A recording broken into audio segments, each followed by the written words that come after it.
भाई ठहर तो जा, हम भी तो पड़े हैं राहों में। साल 1976 में एक फिल्म आई गुमराह, जिसमें बतौर अभिनेता सुभाष घई थे और उनकी हीरोइन रीना रॉय थी। ये फिल्म तो नहीं चली, लेकिन अभिनेता सुभाष घई इस अभिनेत्री के अभिनय से बहुत ही प्रभावित हुए। जब यह फिल्म नहीं चली तो सुभाष घई ने अपने अभिनय का मोह छोड़कर निर्देशन में हाथ आजमाना चाहा, फिल्म कालीचरण के स्क्रिप्ट के साथ। मैनेजर बाबू, इन सब लोगों को मिट्टी का तेल दे दो, वरना तुम्हें इसी तेल में जलाकर मिट्टी कर दूंगा। सुभाष घई के एक फिल्म कालीचरण की हीरोइन तो फाइनल थी रीना रॉय के रूप में, लेकिन हीरो के रूप में उनकी तलाश जारी थी और उनकी तलाश खत्म हुई अपने ही स्कूल से पास आउट FTI के शत्रुघ्न सिन्हा से। तीसरे बादशाह हम हैं। मेरा नाम कासम अली बरकत अली शमशेर बहादुर नवाब तोपची है। बने चाहे दुश्मन जमाना हमारा, तुम तरर तुम तरम, तुम तरर तुम तरम। शाम कहाँ है? वो तो बिट्टू को लेकर दवा खाने गया है। आए तो उससे कह देना छेनू आया। अभी तक दुनिया में कोई ऐसी जगह ही नहीं बनी जहाँ से मंगल ना निकल सके। अपने आदमियों से कह दो सलामत रहे दोस्ताना हमारा। और इस तरह फिल्म कालीचरण में शत्रुघ्न सिन्हा और रीना रॉय की जोड़ी इंट्रोड्यूस हुई सिल्वर स्क्रीन पर। जाओ हर जाई, देखी तेरी दिलदारी, दिल देकर बैठे। स्कूल से पास आउट होकर नए अरमान और बहुत कुछ करने की तमन्ना लिए शत्रुघ्न सिन्हा बहुत सी फिल्में तो कर चुके थे, लेकिन फिल्म कालीचरण शत्रुघ्न सिन्हा के करियर के लिए एक मील का पत्थर साबित हुआ। फिल्म की शूटिंग जैसे जैसे आगे बढ़ने लगी, रीना रॉय और शत्रुघ्न सिन्हा के रिश्ते भी धीरे धीरे आगे बढ़ने लगे।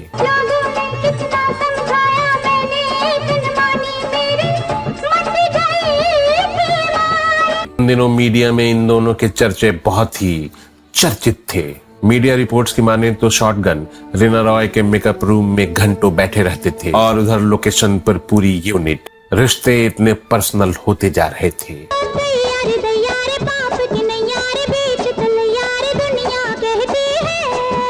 फिल्म कालीचरण की शूटिंग जैसे तैसे पूरी हुई, लेकिन जब ये फिल्म रिलीज हुई तो ये फिल्म सुपर डुपर हिट हुई। रीना रॉय और शॉटगन की जोड़ी को दर्शकों ने हाथों हाथ ले लिया।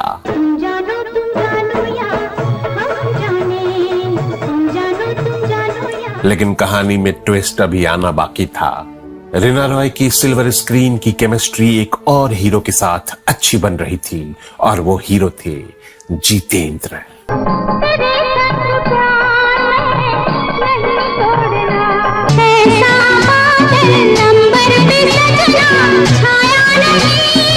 रीना रॉय जितेंद्र और शॉटगन के साथ लगातार फिल्में कर रही थीं, लेकिन रीना रॉय का दिल तो शॉटगन के लिए धड़कने लगा।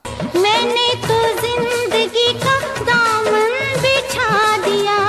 फिल्म कालीचरण के सफलता के बाद अब सुपरहिट हो चुके निर्देशक सुभाष घई इस जोड़ी को एक बार फिर से रिपीट किया। फिल्म थी विश्वनाथ। लेकिन जिंदगी इतनी आसान कहाँ होती है। दोनों की प्रोफेशनल लाइफ जो उड़ान पर थी, लेकिन पर्सनल लाइफ का लेवल धीरे धीरे नीचे आ रहा था। कहाँ ये दोनों सितारे एक साथ जिंदगी जीने के सपने देख रहे थे, लेकिन रीना रॉय के लिए कुछ हालात ऐसे बन गए।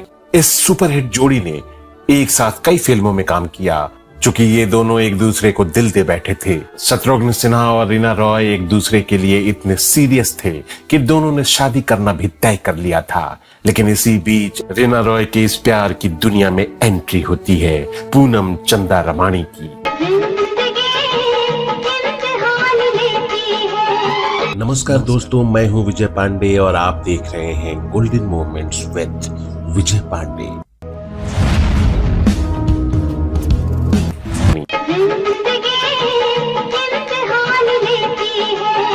दोस्तों आपको बता दें कि फिल्म हथकड़ी में शत्रुघ्न सिन्हा, रीना रॉय और पूनम सिन्हा तीनों एक साथ काम भी कर चुके हैं। फिल्म के निर्माता भी इन तीनों प्रेमियों के बीच में फंस गए थे।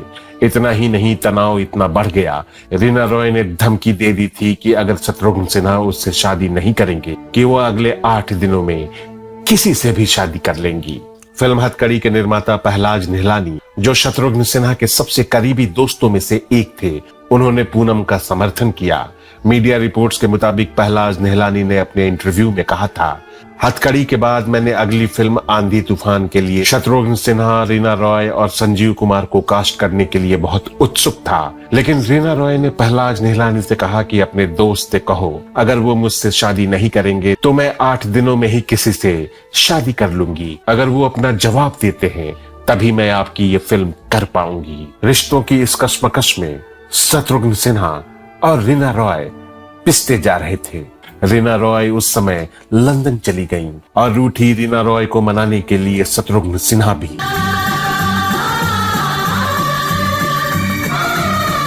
मीडिया रिपोर्ट्स की माने तो शादी के 2 दिन पहले तक शत्रुघ्न सिन्हा रीना रॉय के साथ लंदन में थे। एक दूसरे से तमाम गिले शिकवे होने के बाद परिणाम ये आया कि रीना रॉय ने ही शत्रुघ्न सिन्हा को अपनी गाड़ी में बैठाकर लंदन के एयरपोर्ट से मुंबई भेजा शादी करने के लिए।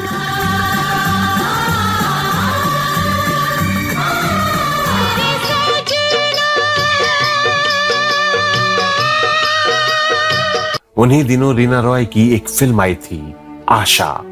इस फिल्म का एक गाना जो इस फिल्म को सुपरहिट करने के लिए काफी था। दर्शकों ने फिल्म के इस गाने को रीना रॉय की प्रेम कहानी से जोड़कर देखा और फिल्म सुपरहिट हो गई। शीशा हो या दिल हो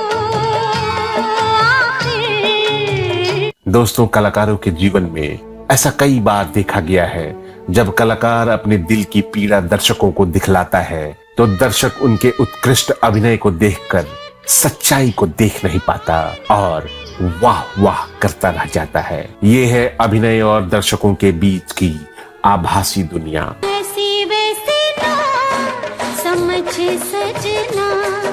शॉटगन के शादी के बाद रीना रॉय ने 1983 में अचानक पाकिस्तानी क्रिकेटर मोहसिन खान से निकाह कर लिया।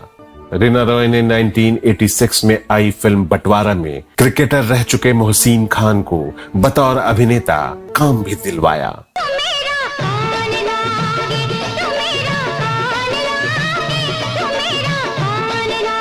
लेकिन कुछ समय के बाद दोनों के रिश्ते इतने खराब होना शुरू हो गए कि मोहसिन खान ने उन्हें तलाक देकर घर से निकाल दिया था। रीना को उनकी बेटी की कस्टडी नहीं मिल रही थी। उन्होंने बहुत कोशिशें की जिससे उनकी बेटी उन्हें मिल जाए, लेकिन उनकी बेटी जन्नत मोहसिन खान के पास ही रही। लेकिन सिल्वर स्क्रीन की ये सुपरहिट जोड़ी अपनी दोस्ती को हमेशा बरकरार रखा। अपने रिश्तों को लेकर दुनिया से लुका छिपी नहीं की। प्यार किया तो दुनिया को बताया, और अब दोस्त रहे तो दुनिया को उतनी ही बेबाकी से बताया कि हम आज भी अच्छे दोस्त हैं। ऐसे मुश्किल वक्त में शत्रुघ्न सिन्हा रीना रॉय की मदद को आगे आए। शत्रुघ्न सिन्हा पाकिस्तान के पूर्व राष्ट्रपति जनरल जियाउल हक की बेटी के दोस्त थे और इसी कारण शत्रुघ्न सिन्हा का उनके घर आना जाना था। जब रीना की मुश्किल के बारे में उन्हें पता चला तो उन्होंने इस संबंध में जियाउल हक साहब से बात की। उन्होंने अनुरोध किया कि रीना को उनकी बेटी की कस्टडी दे दी जाए। जियाउल हक साहब ने भी शत्रुघ्न सिन्हा की बात मानते हुए जन्नत की कस्टडी रीना रॉय को सौंप दी गई। सलामत रहे दोस्ताना हमारा। ये दुनिया के बदलते रिश्ते। तुम तररर तुम तरम, तुम तररर तुम तरम। श्याम कहाँ है? वो तो बिट्टू को लेकर दवा खाने गया है। आए तो उससे कह देना छेनू आया। अभी तक दुनिया में कोई ऐसी जगह ही नहीं बनी जहाँ से मंगल ना निकल सके। अगर हम भी आपको एक थप्पड़ सीध कर दें अभी, तो क्या रह जाएगी आपकी? या तो तुम नीचे आ जाओ या फिर हम ऊपर आते हैं, या थोड़ा नीचे तुम आओ और थोड़ा ऊपर हम। 10-12 को मार के मरेगा, बुज़दिल की तरह नहीं मरेगा, इज्जत की मौत मरेगा, इज्जत की मौत। और आज का मजदूर अपने पांव की ठोकरों से बड़े बड़े बादशाहों की तकदीर लिखता भी है, खून का इल्जाम मिस्टर विजय वर्मा पर और मिटाता भी। जिस राख से बारूद बने उसे विश्वनाथ कहते हैं।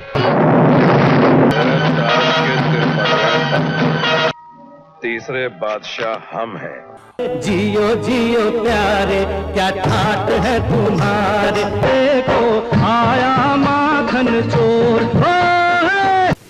और इस बार इस आदमखोर शेर के शिकारी का नाम है प्रभाकर श्रीवास्तव। जली को आग कहते हैं, बुझी को राख कहते हैं। जिस राख से बारूद बने उसे विश्वनाथ कहते हैं। रामपुरी, कोल्हापुरी, हर पुरी को मैं अच्छी तरह जानता हूँ। गुंडा राज का खात्मा वही कर सकता है जो स्टेट का सबसे बड़ा गुंडा है। डिसमिस।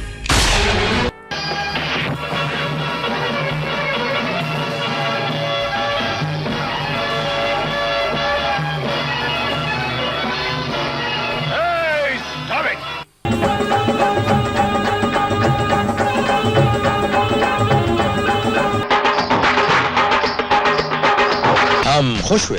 अब निकल ले लल्लू, पतली गली से खंबा बचा के फट।